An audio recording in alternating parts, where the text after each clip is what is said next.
ఒక 20 పాలసీలు తీసుకొచ్చాం.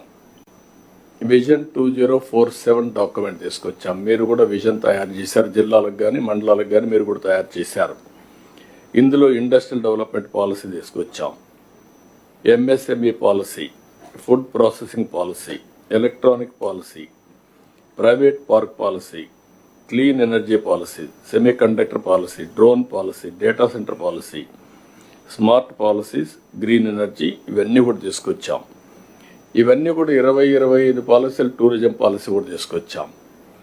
అంటే పాలసీ డాక్యుమెంట్ ఇచ్చాం, అదే మాదిరిగా విజన్ డాక్యుమెంట్ ఇచ్చాం, ప్రాసెస్ ఏం చేయాలనో బ్రాడ్గా గైడ్ లైన్ ఇచ్చాం, కర్మయోగి ద్వారా ట్రైనింగ్ కూడా ఏ విధంగా చేయాలి, ఆన్లైన్ ఆఫ్లైన్ ట్రైనింగ్ కూడా తీసుకొచ్చాం. ఈ పాలసీస్ వచ్చిన తర్వాత, ఇవన్నీ చేసిన తర్వాత ఒక 4 లక్షల కోట్ల రూపాయలు పెట్టుబడి పెట్టడానికి వచ్చారు. దీనివల్ల ఒక 4 లక్షల మందికి ఉద్యోగాలు వస్తాయి.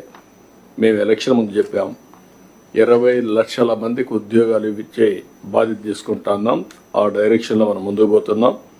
అమరావతి సెట్ చేశాం. దగ్గర గవర్నమెంట్ ఆఫ్ ఇండియా 15,000 కోట్ల రూపాయలు ఇచ్చారు. నరేంద్ర మోడీ గారు అయితే పూర్తిగా సహకరించి 15,000 వాళ్ళు ఇచ్చారు. ఇంకొక 11,000 బయట కూడా 16,000 కోట్లు వేరే ఇన్స్టిట్యూషన్ దగ్గర డబ్బులు తీసుకునే పరిస్థితికి వచ్చాం. ఇప్పటికే ఒక 31,000 కోట్ల రూపాయలు అమరావతికి ఫైనాన్స్ మొబిలైజ్ చేశాం. అల్టిమేట్గా 50,000 కోట్లు కావాలి బిగినింగ్లో. దానికి కూడా ఏం చేయాలో వర్కౌట్ చేస్తున్నాం.